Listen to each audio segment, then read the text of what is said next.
In the fading light of a grey November afternoon, the apartment on South Harrison Street seemed smaller than it had the day before. The wallpaper had begun to peel near the ceiling. The gas heater hissed like an impatient animal. Amina sat at the table, her elbows pressed to the worn wood, a cup of black tea gone cold beside her. The pile of envelopes in front of her looked like an accusation, each one a reminder of promises broken, of time that refused to be merciful. She counted the figures again, though she knew them by heart. The factory had shut its doors in August, and the owner had left without paying the final month's wages. The landlord wanted rent by Monday. The grocer, patient for weeks, had started to avoid her eyes. America had been a dream when she arrived 15 years earlier. Now it felt like a wager she had lost without realizing she'd played. In the next room, Fatima was humming a tune she had learned from the radio. The girl's voice carried through the thin walls, sweet, untrained, too full of life for a place, so drained of color. She was 12, with eyes the color of roasted chestnuts and hair that curled no matter how carefully her mother brushed it straight. She was everything Amina had left Lebanon for: a future, a clean start, a reason to keep moving when the world collapsed. A knock came at the door. 3 short raps, deliberate. Amina, startled, set down the cup and wiped her hands on her apron. When she opened the door, a tall man stood there, his overcoat beaded with rain. She recognized him at once. Mr. Hariri, a client from the tailor shop she had worked at years ago. He greeted her with a practiced smile, his accent soft and deliberate. He spoke of coincidence, of running into an old friend who had mentioned her struggles. Then he lowered his voice. He knew people, he said, families who looked for young companions, girls to study and help in their households. Opportunities, education, safety. Amina listened, half believing, half terrified. She told him she was not asking for charity. He assured her this was not charity. "It is a chance," he said, "for your daughter to become someone important. You have done all you can here. Perhaps another place can finish what you began." When he left, he placed a small white envelope on the table. It was heavy. She did not open it until he was gone. Inside lay crisp bills, more money than she had seen in months. That night she did not sleep. The city's sirens moaned far away. A mouse scratched in the wall. She watched Fatima's small figure under the thin blanket, rising and falling, with each breath. Every instinct told her to protect the child, to guard her from hunger and harm. Yet the same instinct whispered another truth, that hunger and shame could destroy a soul more slowly, but just as surely. She prayed for a sign, but all she heard was the ticking of the clock her husband had bought before he died. Its rhythm matched her heartbeat, each second pushing her toward a decision she could neither justify nor avoid. Morning came pale and damp. Amina washed her face with cold water and braided her daughter's hair carefully. "We are going to meet someone," she said, forcing cheerfulness into her voice. Fatima, trusting and curious, nodded. She put on her blue dress, the one reserved for Sundays, and polished shoes too tight at the toes. The bus ride downtown was silent, except for the hum of the engine and the rain against the glass. The office was on the 5th floor of an old brick building. Inside, the carpet smelled of tobacco and new paint. 2 men waited there, well-dressed, courteous, speaking in measured tones. Fatima stood by her mother, clutching the small leather purse that held her school notebooks. Papers were laid on the desk. Amina's hand shook as she signed them. The pen left tiny scratches where the ink bled. The men thanked her with the politeness of bankers concluding a transaction. She tried to speak, to ask how often she could visit, but the words tangled in her throat. Afterward, they took a photograph of Fatima for identification, the flash momentarily blinding. Amina saw her daughter's face caught between childhood and something older, a question forming behind her eyes. When the men spoke of education, of travel, of opportunities abroad, Amina nodded as if she understood every detail. She did not. She understood only that the envelope in her bag would keep them alive for another year, and that her daughter's path was now beyond her reach. Outside, the rain had stopped. The clouds hung low and heavy over the city. Amina walked home alone, the envelope pressed against her chest, her heart pounding as if she were carrying something alive and fragile. She told herself she had done what any mother would do, that survival was its own kind of love, yet every step echoed with the sound of Fatima's small voice asking, "When will I come home?" The question followed her up the narrow staircase, through the empty hallway, into the kitchen where the clock still ticked. It filled the air until she could barely breathe. For days she moved through her routines mechanically, washing, mending, cleaning the same corners of the floor. The neighbors asked about the girl, and she said Fatima had gone to study with relatives. They smiled, relieved not to hear another story of failure. At night, Amina sat by the window, staring at the streetlights that flickered against the rain-soaked pavement. She thought of the promises the men had made, of the uncertain faces of strangers who now held her child's future. She imagined Fatima sitting at a desk somewhere far away, learning a language her mother could not speak. The thought both comforted and crushed her. Weeks passed. Letters did not come. Amina returned to the factory district, seeking work, any work. She sewed buttons, cleaned stairwells, carried boxes in a warehouse that smelled of oil and sweat. Each dollar she earned felt lighter than the ones in that envelope, tainted by the memory of the trade she had made with the world. Sometimes, in moments of exhaustion, she heard Fatima's laughter echoing from the stairwell and turned, expecting to see her. The space was always empty. Winter deepened. Snow covered the city in a brittle calm. Amina began writing letters she never sent, pages filled with apologies and advice, folded and kept in a drawer beside the clock. "You must read as much as you can," one began. "Never forget where you come from," said another. The letters became her confession, her only prayer. One evening, a small envelope arrived with no return address.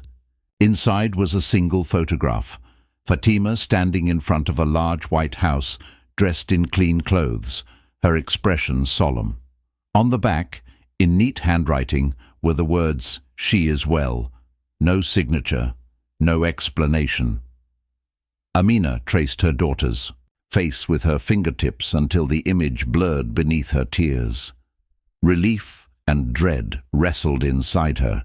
Relief that the girl was alive, dread of what might have been exchanged for that safety. That night, Amina took the old clock from the wall and wound it until it clicked. The ticking returned, steady and relentless, marking the hours she could never reclaim. She sat by the window until dawn, the photograph on her lap, whispering her daughter's name into the grey morning. Somewhere beyond the skyline, the city stirred to life again, indifferent to the weight of one woman's choice. When the sun finally rose, Amina dressed, tied her scarf, and went out to work. The world did not ask what she had done, and she did not offer to tell. She walked with her, head high, her steps measured, carrying within her the quiet truth that some debts can never be repaid, only endured. The morning sun had barely touched the rooftops of Newark when Fatima found herself stepping into a world she had never imagined. The car that took her from the apartment felt impossibly long, and its windows reflected streets that seemed both familiar and alien. Her mother had kissed her forehead that morning, whispered the same words she had said countless times, but now they carried a weight she could feel pressing into her chest. "This is for your future. You must trust them." Fatima had wanted to ask questions, hundreds of them, But the presence of the two men in the car, their faces impassive and eyes steady, made her hesitate. They spoke little, only instructions. Hands to your sides, speak. Only when spoken to, no sudden movements. The words were polite, but their tone carried an authority that required obedience. They arrived at a tall building in the heart of the city, one she had passed by before but never entered. Its glass doors reflected a version of herself she barely recognized, a small girl in a blue dress, clutching her bag as if it were armor. Inside, the smell of polished wood and faint perfume of flowers made her feel unsteady. She could hear her own heartbeat, loud against the quiet of the reception hall. A man in a tailored suit greeted them. He had the same calm confidence as the one who had come to her mother's apartment, but here there was formality. He gestured toward a room with high ceilings and windows that stretched to the sky. "Welcome," he said. "We are pleased to meet you." Fatima stepped inside, the carpet soft beneath her shoes. 3 men were there, seated at a long table, their hands folded, eyes observing. Their manner was courteous, almost gentle, but the air carried an unmistakable sense of evaluation. They spoke to her mother first, discussing arrangements, schedules, education. Occasionally they looked at Fatima, as if trying to measure her understanding, her readiness. It was during these moments of silence that Fatima first felt the distance between her old life and this one. She remembered her apartment, the worn floors, the hum of the radiator, her mother's voice singing softly in the morning. Here, every word seemed measured, every movement observed. She realized she was expected to learn the rules of a new household, rules she did not yet know, and perhaps never would fully understand. Her mother, standing beside her, signed papers with hands that trembled just slightly. Fatima saw the tension in her face, the way her eyes lingered on her daughter, as if trying to memorize her. There was no hesitation in the signatures, only a quiet resignation. Fatima did not ask what the papers meant. The weight of the moment was enough for her. After the formalities, one of the men spoke directly to her. "You will live here for some time," he said, carefully choosing each word. "You will attend lessons, assist in household matters, and follow instructions. This is an opportunity." His smile was polite. Fatima nodded, unsure whether the nod was for him, for her mother, or for herself. She was led through hallways with walls painted in pale creams and soft greys. Portraits of people in distant lands lined the walls. Every room seemed to whisper rules and expectations. A maid showed her the small bedroom she would call her own. The furniture was elegant, too large for a child, and the bedspread smelled faintly of lavender. Fatima touched the edges of the sheets, noticing the sharp crease where the linen had been folded. Here, she realized, order would be more important than comfort.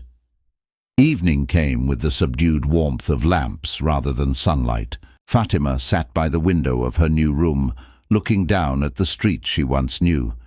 She tried to remember the apartment, her mother, the kitchen table with its cold tea and stack of bills. Everything was distant, like a story she had heard rather than lived. The first night was quiet but not peaceful. Sounds of the city filtered through the windows, the distant clatter of trains, the soft hum of traffic. Fatima lay in bed, thinking of the envelope her mother had pressed into her hands. That morning, filled with words she did not understand. It was both a shield and a reminder. She was no longer entirely free. The following days introduced routine.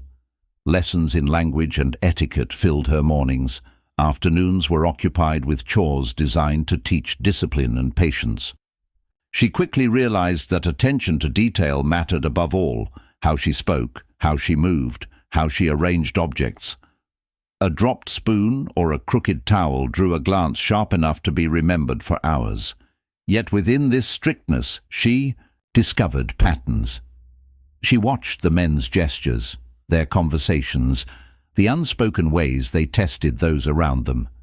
She began to anticipate instructions, to understand subtleties in tone. Slowly, the world that had once seemed overwhelming began to take a shape she could navigate.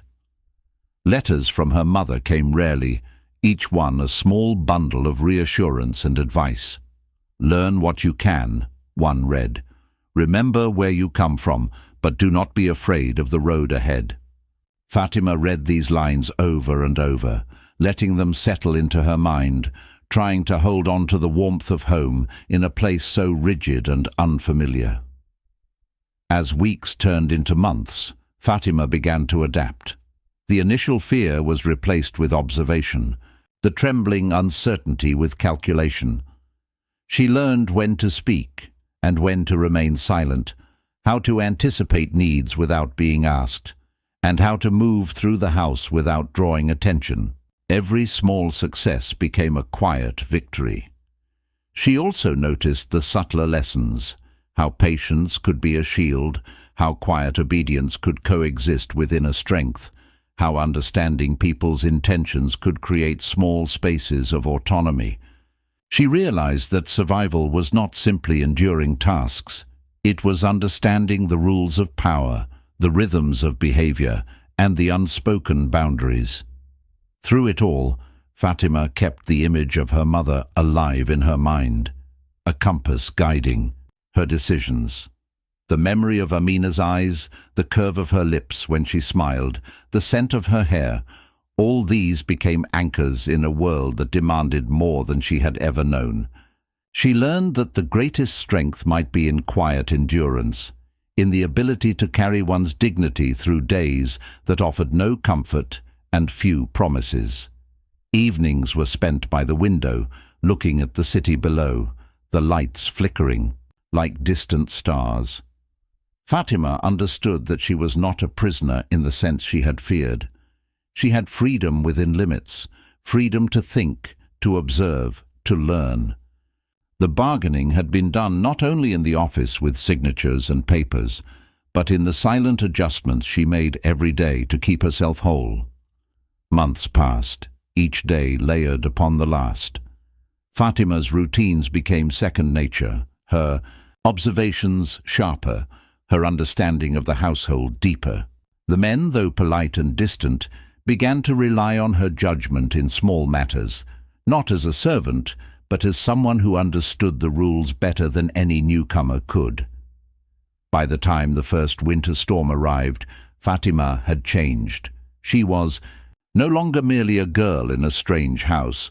She was a participant, a quiet strategist learning to navigate the complexities of life imposed upon her. The world outside had not softened, and neither had the challenges inside. Yet, within herself, she had found a rhythm, a steadying force. She understood, finally, that survival was a bargain not of papers and signatures, but of wit, patience, and resilience. And somewhere in the quiet, she imagined her mother, standing in the old apartment, hoping that the choice had been the right one. Fatima allowed herself a single thought, that she would endure, not because she had no choice, but because she had learned how to carry hope, even in a world that demanded obedience above all. The first weeks in the house were quieter than Fatima had imagined possible. The walls seemed to absorb every sound, every whispered thought, leaving only a rigid silence that settled over the rooms like dust. The windows were large and cold, letting in the pale light of winter mornings, but the air inside remained heavy, as if even the walls were waiting for the girl to misstep. Every step she took, every movement of her hands, was measured. She learned quickly that the smallest gesture, a chair moved slightly, a book placed crookedly, could draw attention she neither wanted nor needed. The house was vast, with hallways that twisted and rooms that felt like worlds unto themselves. Fatima wandered cautiously at first, her shoes making soft taps on the polished floors. The furniture was too large for her, the mirrors reflecting a child who seemed smaller than she had ever felt. She noticed the clocks on the walls, all ticking, in perfect unison, and imagined that each tick was a reminder of the expectations pressed upon her. The men she had met during the first days were rarely present, yet their presence was everywhere in the form of rules and unspoken judgments. A servant whispered instructions under her breath, guiding Fatima to fold linens in precise angles, to dust surfaces in patterns that made no sense to the girl, but pleased the unseen eyes of authority. Fatima discovered that silence was the language of the house, and speaking too freely could lead to discomfort, though never outright punishment. Meals were a study in restraint and observation. At first, she ate mechanically, unsure how to hold utensils correctly, how to keep her hands from shaking under the scrutiny of others. She learned quickly. Every bite, every sip was measured. The silence at the table allowed her to listen to the faint movements behind doors, the shifting of paper in another room, the subtle changes in tone when a visitor approached. She understood that knowledge came not only from instruction, but from careful attention to the rhythms of the house.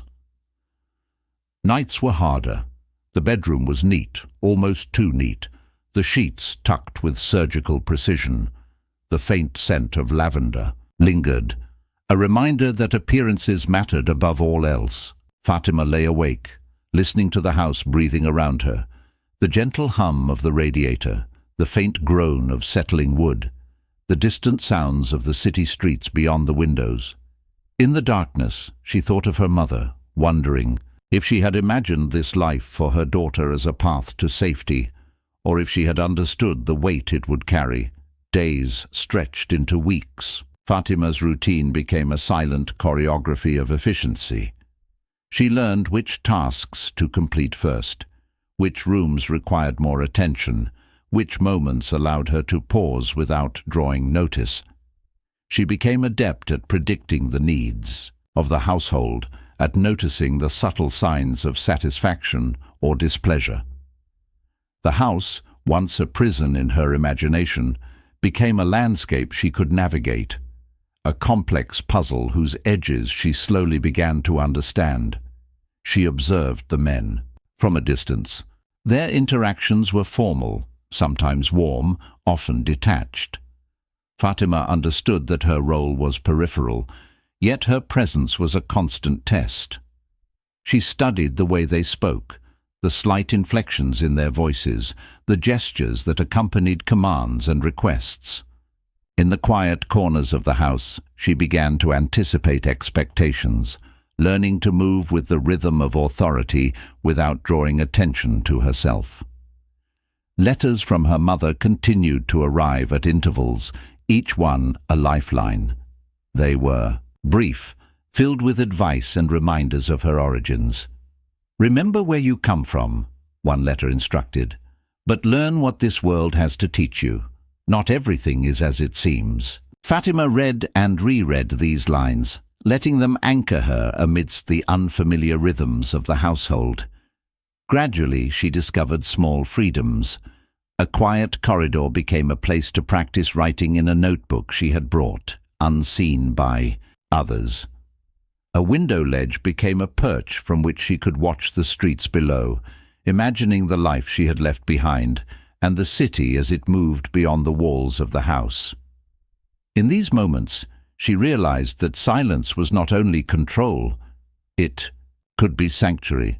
Fatima also learned the power of observation. She began to notice the subtleties of human behavior, how tension revealed itself in posture, how discomfort showed in fleeting expressions. She started to map the house in her mind, not as a series of rooms, but as a network of interactions and expectations. She understood that her survival depended on her ability to anticipate, to predict, and to adapt. Winter turned to early spring. The first warm rays of sunlight streamed through the large windows, falling across the polished floors. Fatima moved through the house with growing confidence, aware of her surroundings and increasingly able to navigate the unspoken rules. She began to understand that her position was both limiting and empowering. She could not change the structure of the household, but she could learn its language, and in learning she found a form of strength. The house remained quiet, a constant companion and a stern teacher. Fatima understood that it would take years to master the rhythms, to fully comprehend the intentions and expectations of those who controlled this world. Yet she had begun to claim her own space within it, a space defined by observation, endurance, and the quiet cultivation of patience. At night, when the lamps cast long shadows across the walls, Fatima sometimes imagined herself outside the house, running along familiar streets, laughing without fear. These moments were brief and fragile, yet they reminded her of what she was striving to retain: a sense of self, a fragment of her past, a thread of hope. The house demanded obedience, demanded silence, demanded attention to detail, but it also offered lessons. Fatima absorbed them in silence, moving with careful deliberation, learning that power often lay in understanding rather than confrontation. And in this quiet, regimented life, she began to understand that survival was more than endurance. It was the cultivation of perception, the mastery of restraint, and the careful navigation of a world she had not chosen but was determined to inhabit. By the time the first bloom of spring appeared outside the windows, Fatima had transformed.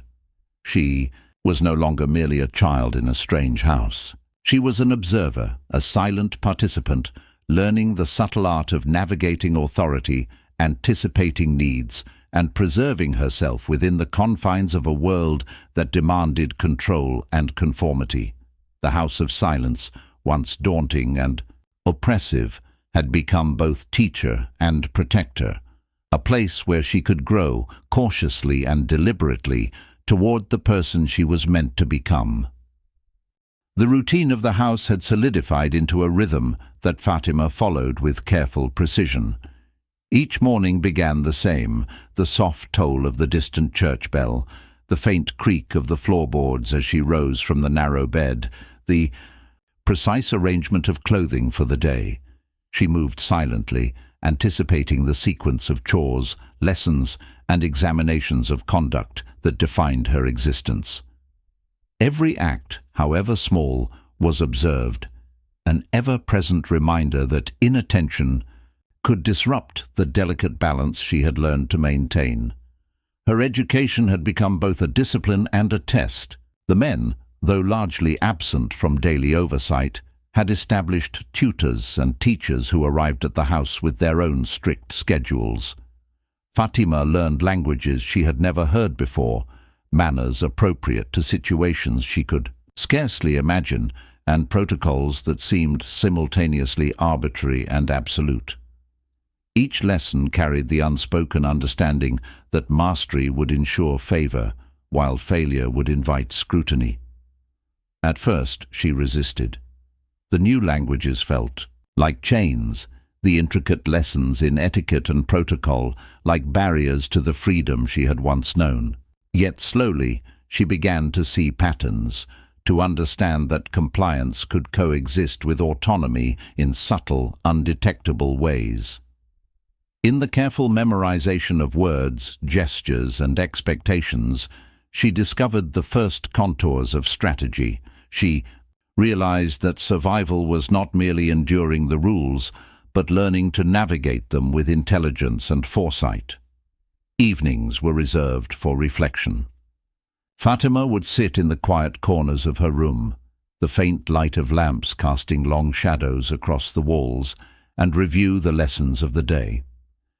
She recorded observations in a small, leather-bound notebook, a private archive of details invisible to those around her. The tilt of a head, the pause before a command, the fleeting glance that revealed hidden emotion, all of these became pieces of a larger puzzle she was gradually piecing together. Through these reflections, she recognized that obedience was not passive, it was a skill to be honed. She learned to anticipate the unspoken needs of the household, to predict responses before instructions were given, and to maneuver with a subtlety that allowed her to preserve her dignity while fulfilling expectations. Each small success was an exercise in control, a way to reclaim agency within confines that appeared absolute. The house, once a source of fear, had become a laboratory for psychological growth. Fatima observed the staff and the men alike, noting patterns in behavior, preferences, and idiosyncrasies. She began to understand that influence did not always require direct action. It could be exerted quietly, invisibly, through the accumulation of knowledge, attentiveness, and timing. In this realization, she found a measure of power that transcended her apparent position. Letters from her mother continued to arrive, often accompanied by small gifts or carefully folded photographs. Each one was a reminder of the world beyond. The walls, a connection to origins she could not fully revisit, but could carry within her heart. The advice was simple yet profound. Observe, learn, preserve your mind. Your body is here, but your spirit must remain yours. Fatima internalized these words, understanding that the preservation of self was as vital as the performance of duties. Months stretched into years. Fatima's days were a careful choreography of movement, speech, and thought. She mastered the subtleties of etiquette, the nuances of language, and the intricate expectations of the household. Each act of service, once intimidating, became a measured performance, executed with precision, yet with a conscious awareness of her own limits and intentions. Obedience was now a tool, a shield, and a means of influence. She learned to navigate moments of tension with discretion. A raised voice, a hurried step, a glance exchanged between the men, these signs, which might have caused panic in the early days, now prompted strategic responses. Fatima adjusted her behavior to maintain equilibrium, to anticipate outcomes, and to protect herself from unnecessary conflict. The lessons of obedience were no longer purely imposed. They were integrated into a broader understanding of human behavior and social dynamics. The tutors noticed her diligence, the staff recognized her attentiveness, and the men, though seldom directly involved, began to rely on her judgment in small matters. Fatima had become indispensable, not through force or argument, but through her ability to comprehend, adapt, and act within the constraints of expectation. She discovered that influence often lay hidden, exercised quietly through competence and discretion rather than through confrontation. Winter gave way to spring, and with it came subtle shifts in Fatima's perception of the household. She began to see herself not merely as a participant, but as an observer and strategist, capable of understanding the hierarchy, the power dynamics, and the flow of authority. Each day provided new lessons, not only in obedience, but in foresight, patience, and subtle assertion. In the quiet of her room, she sometimes imagined herself beyond the house, free to move as she wished, unobserved, unmeasured. Yet these moments, fleeting though they were, reinforced the importance of the skills she had acquired. She understood that survival was inseparable from comprehension, that endurance was most effective when paired with intelligence and careful judgment. By the end of her third year in the household, Fatima had transformed. The girl who had arrived timid and uncertain had become a young adolescent with acute perception, strategic patience, and a developing sense of agency. She knew the limits imposed upon her, yet within those limits she had found a way to exist. With dignity and cautious autonomy, her obedience was no longer submission. It was mastery, silent, deliberate, and resilient.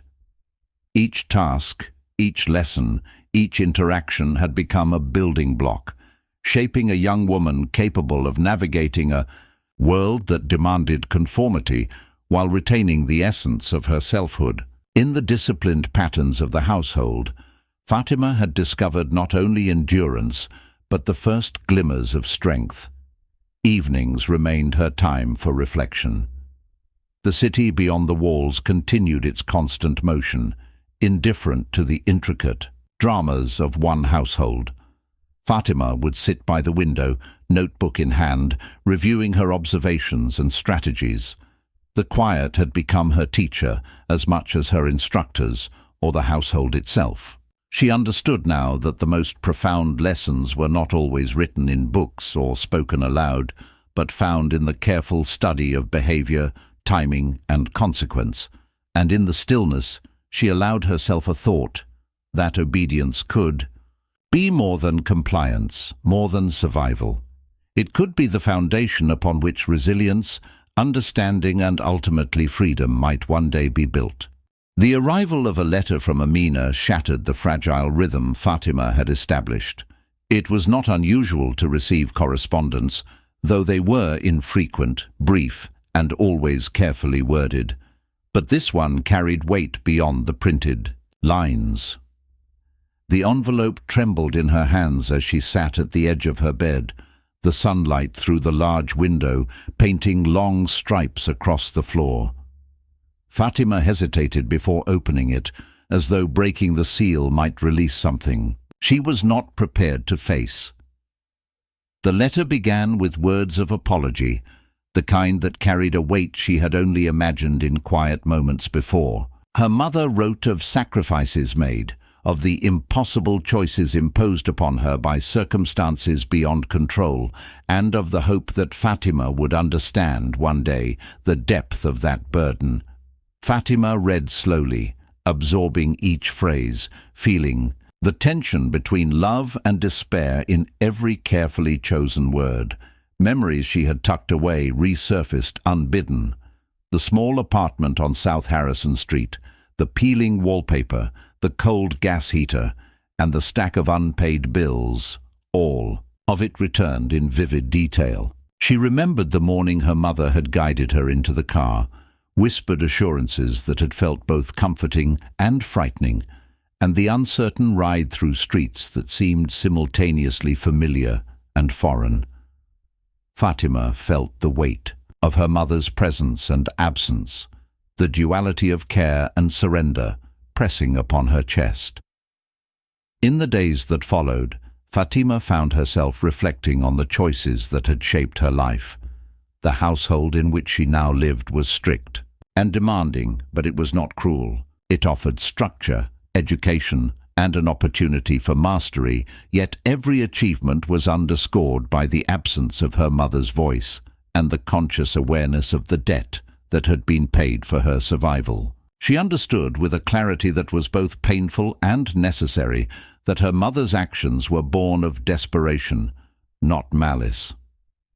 Fatima observed herself in the mirror each morning, noting subtle changes in posture, expression, and confidence. The girl who had once entered this world timidly, uncertain and fearful, had grown into a young adolescent capable of navigating complex hierarchies with discretion and intelligence. The knowledge of her mother's sacrifice deepened this transformation, imbuing her with a sense of responsibility and simultaneously a quiet defiance. The tutors and staff continued their meticulous instruction, and Fatima approached each lesson with renewed focus. She found that her thoughts often wandered back to her mother, considering the personal cost of decisions made in impossible circumstances.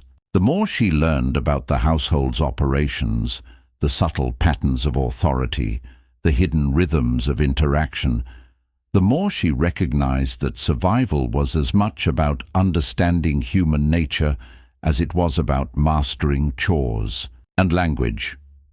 Letters became a bridge between past and present, a connection to a life she had been torn from but had not forgotten.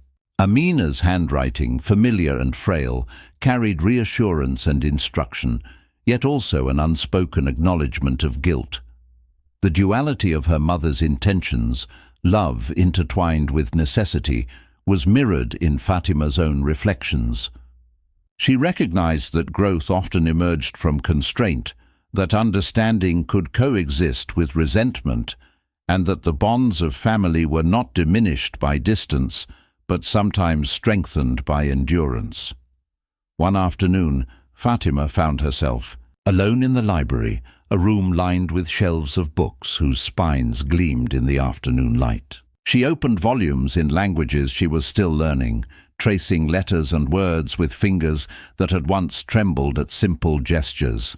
She reflected on the journey that had brought her here, on the moral complexity of decisions imposed by circumstance, and on the subtle ways in which obedience, observation, and thought could serve as tools of empowerment. The house, for all its rigidity, became a classroom of invisible lessons. Fatima noticed the faint hesitations in speech, the almost imperceptible tension in movements, and the unspoken dynamics of power that threaded through every interaction. She understood that mastery was not simply in performing tasks, but in perceiving patterns, anticipating actions, and navigating consequences with discernment. Each insight was a fragment of agency reclaimed, a subtle assertion of self within the confines imposed upon her. Evenings were now reserved for contemplation. Fatima would sit by the large window, gazing out at streets where lives moved unchecked, imagining the countless paths she might have taken, the alternate versions of herself that could have existed. Yet she did not dwell on regret. Instead, she focused on comprehension and strategy, turning inward to strengthen resilience. She understood that the shadows of her mother's choices were not burdens to bear passively, but guides illuminating the delicate balance between obedience, autonomy, and survival. The psychological weight of these reflections was immense. Fatima grappled with feelings of loyalty, anger, and sorrow. She questioned the fairness of circumstances, the morality of actions taken in desperation, and the boundaries between sacrifice and self-preservation. Through this internal dialogue, she began to cultivate a sense of clarity, a recognition that human decisions were rarely simple, that survival often demanded compromise, and that understanding the motivations behind actions was as crucial as performing them. Gradually, the dichotomy between mother and house, past and present, became a source of insight rather than despair. Fatima realized that both spaces, her mother's sacrifices and the structured environment of the household, were shaping her into someone capable of discerning intention, exercising patience, and navigating the complexities of human behavior. In each controlled movement, each measured response, and each observation, she discovered subtle forms of power that were uniquely hers. By the end of the chapter's first year in the house, Fatima had matured in ways both visible and imperceptible. She moved with confidence through hallways that once intimidated her, anticipated instructions that previously unsettled her, and engaged with members of the household with a composed awareness of social nuance. Her mother's shadow remained a guiding presence, sometimes heavy, sometimes comforting, but it was no longer a source of paralysis. Instead, it became a lens through which she interpreted experience, assessed choices, and refined her own sense of self.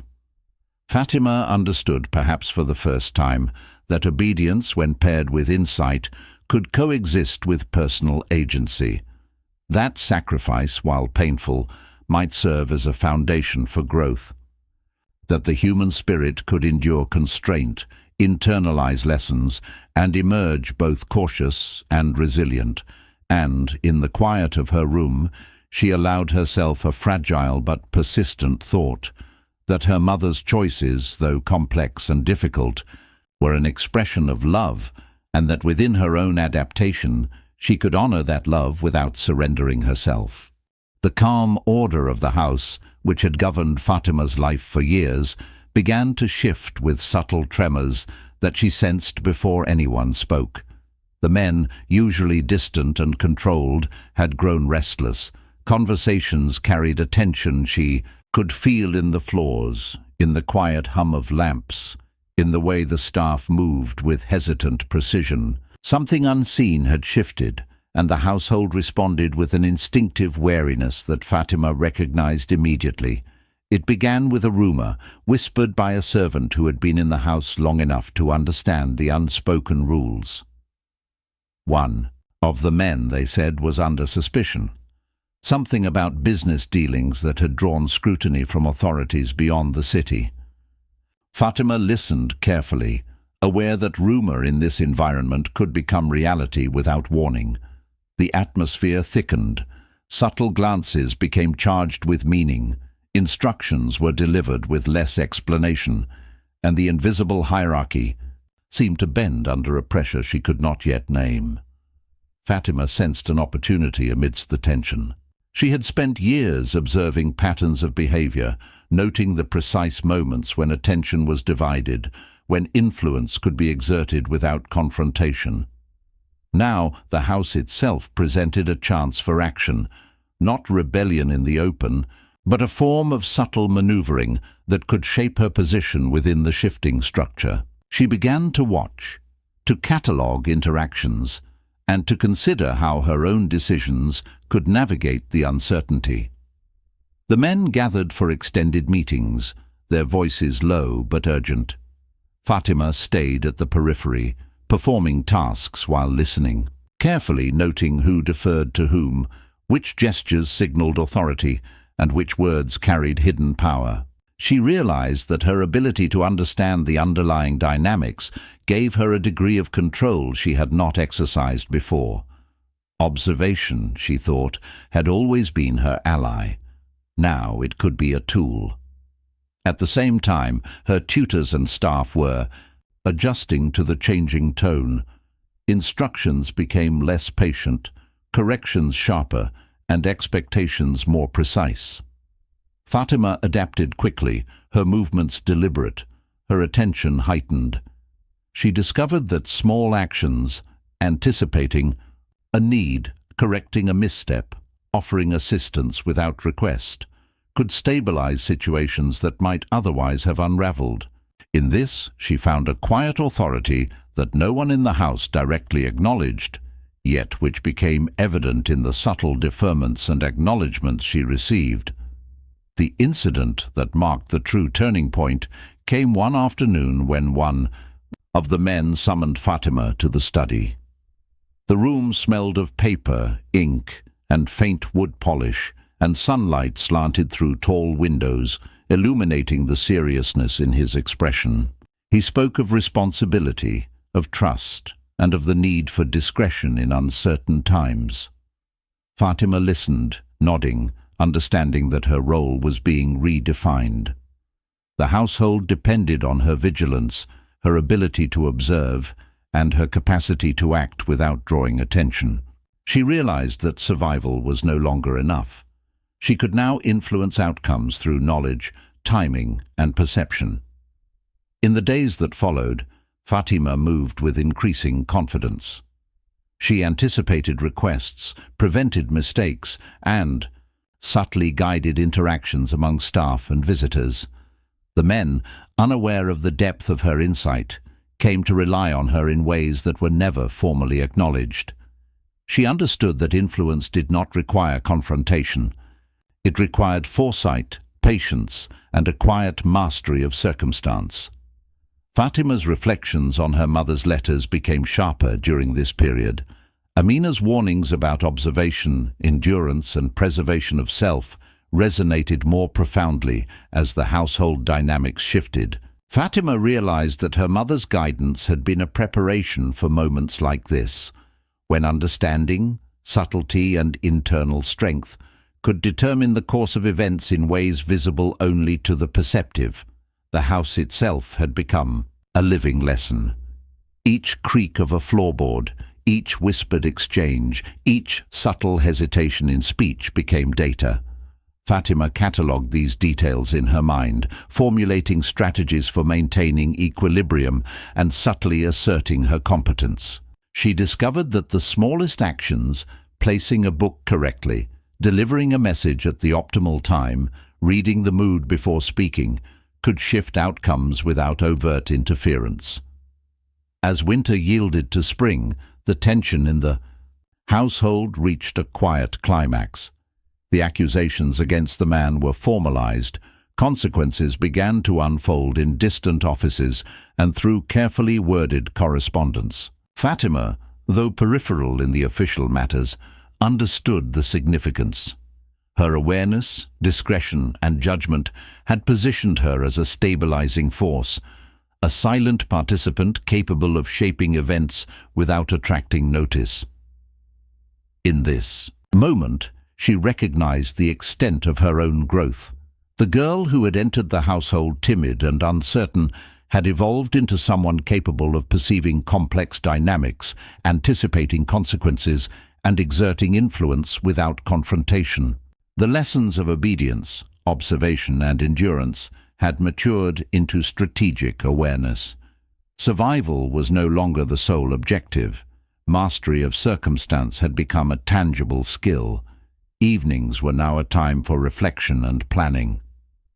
Fatima would sit by the window, reviewing her observations, tracing the subtle shifts in authority, and considering the long-term implications of her actions. The city beyond the glass moved on indifferently, but within the walls of the house she had discovered a realm where subtlety, patience, and insight could shape reality. Through this, she also confronted her own morality. The choices she made were quiet, invisible to others, yet they carried consequence. She wrestled with questions of loyalty, integrity, and the limits of personal influence. Her mother's shadow remained present, an ever-present reminder of the complexity of human action, the moral weight of difficult decisions, and the endurance required to navigate life's uncertain paths. By the end of this turning point, Fatima's understanding of the household, the men, and herself had deepened profoundly. She had learned that survival alone was insufficient. Knowledge, observation, patience, and discretion could transform constraint into opportunity. And in this, she found a measure of empowerment that had been absent in the early days of her arrival, a quiet, deliberate command over the rhythms of her environment and ultimately over her own trajectory within it. By the time Fatima reached her 17th year, the contours of her life had been profoundly shaped by years within the household that had once seemed alien, oppressive, and overwhelming. Every hallway, every polished floorboard, every echoing stairwell had become familiar, mapped meticulously in her mind through observation and memory. Yet familiarity did not bring ease. It brought understanding.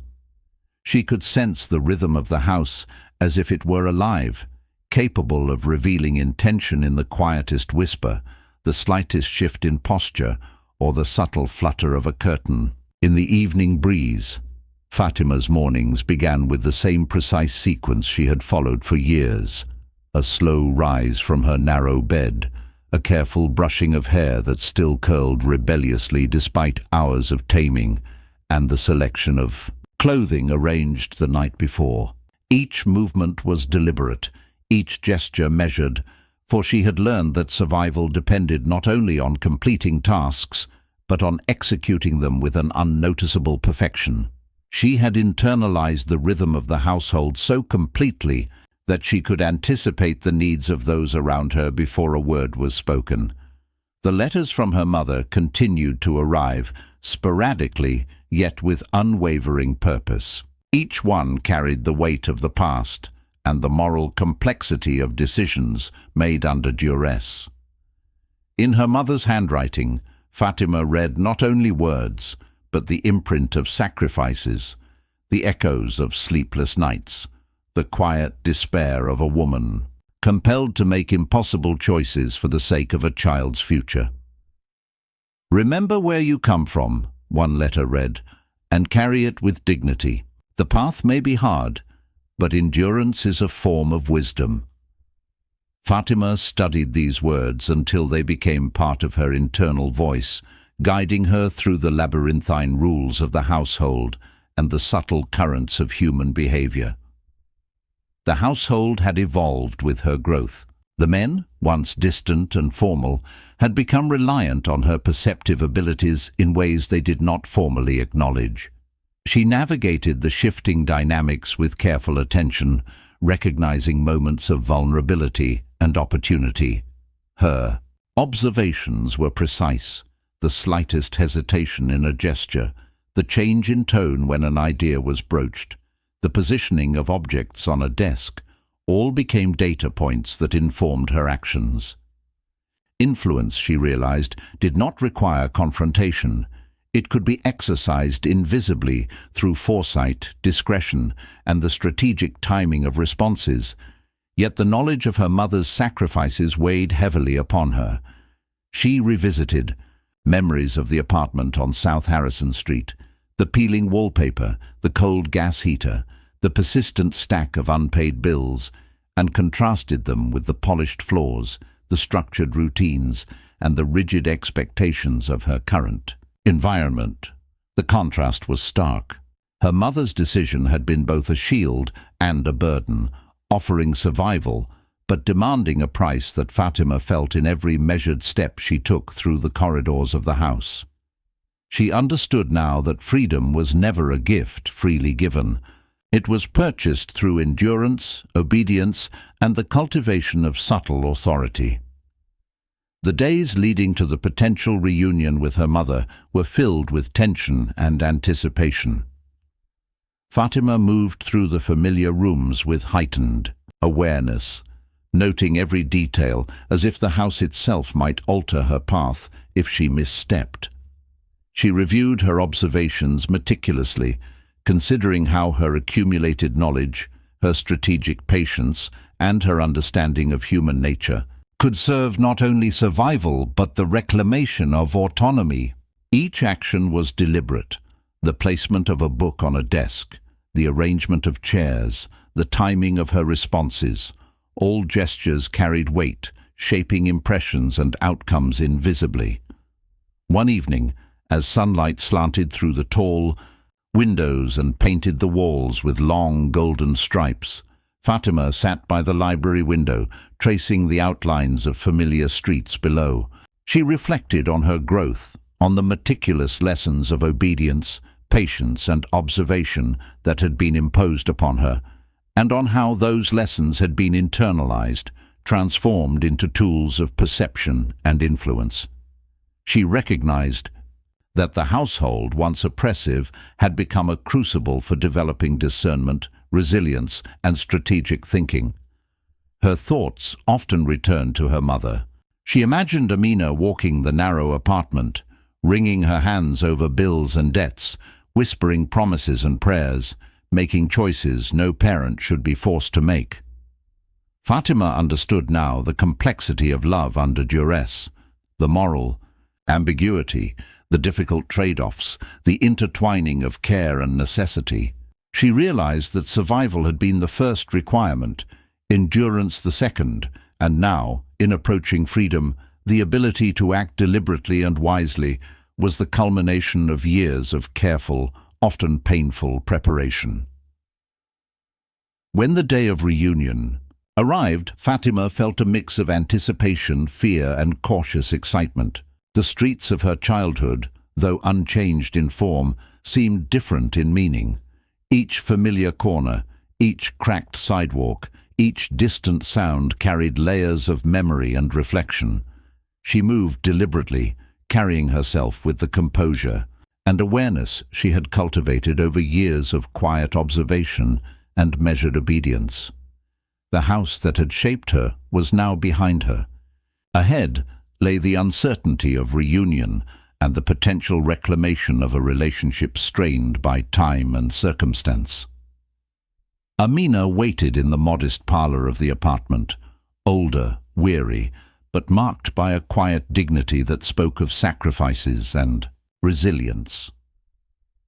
When Fatima entered, their eyes met, and a flood of unspoken emotion passed between them. There was relief, sorrow, pride, and recognition of the arduous paths each had traversed. Their embrace was tentative at first, then steadied by the weight of shared history and the acknowledgement of choices that had defined them both. Fatima felt the enormity of her mother's decisions, the complexity of the sacrifices made, and the enduring love that had guided every action, however morally complicated it had seemed. In the following weeks, Fatima navigated the delicate integration of her past and present. She balanced the expectations of the household she had left behind with the tender reconnection with her mother. Every interaction was informed by the strategies, patience, and insight she had honed over years. Freedom, she realized, was not merely the ability to act without constraint. It was the capacity to exercise judgment, maintain integrity, and negotiate. The complexities of relationships shaped by endurance, sacrifice, and moral ambiguity. Fatima's understanding of freedom deepened further through reflection. She recognized that it was inseparable from responsibility. The responsibility to honor the sacrifices of her mother, to navigate the intricacies of human behavior wisely, and to preserve her own identity amidst competing expectations. She understood that the lessons of obedience, observation, and strategic action, once tools of survival, were now instruments for self-determination. She continued to walk the streets of the city, now with a sense of agency, noticing subtleties others overlooked. The rhythms of people passing, the fleeting expressions that revealed inner thought, the patterns of behavior that hinted at unspoken power. Her understanding of human nature, honed over years in the household, became a lens through which she interpreted the world. Every action was deliberate, every observation recorded internally, every choice weighed with the awareness of consequences and potential outcomes. The culmination of her journey arrived not in dramatic events, but in quiet mastery, the recognition that the price of freedom was measured not in singular acts, but in years of endurance, learning, and deliberate cultivation of self. Fatima understood that the constraints she had faced had shaped her, teaching her discernment, patience, and the subtle art of influence. Freedom, she realized, was the product of knowledge, endurance, and the capacity to act wisely within the circumstances imposed upon her. As spring blossomed fully, Fatima stood at a window overlooking the streets, notebook in hand, reflecting on the paths she had traveled, the lessons she had internalized, and the future she was now poised to shape. The city moved beyond her window, indifferent yet alive, while she carried within herself the accumulated wisdom of years, forged by necessity, observation, and resilience. She understood that liberation was not granted.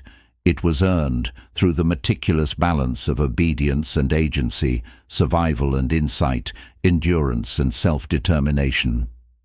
And in that quiet, luminous moment, Fatima recognized the full truth of her journey, that the mastery of self, the understanding of circumstance, and the deliberate exercise of choice were the highest forms of freedom. It was a freedom purchased with years of struggle, the shadow of her mother's sacrifices, and the silent cultivation of patience and wisdom.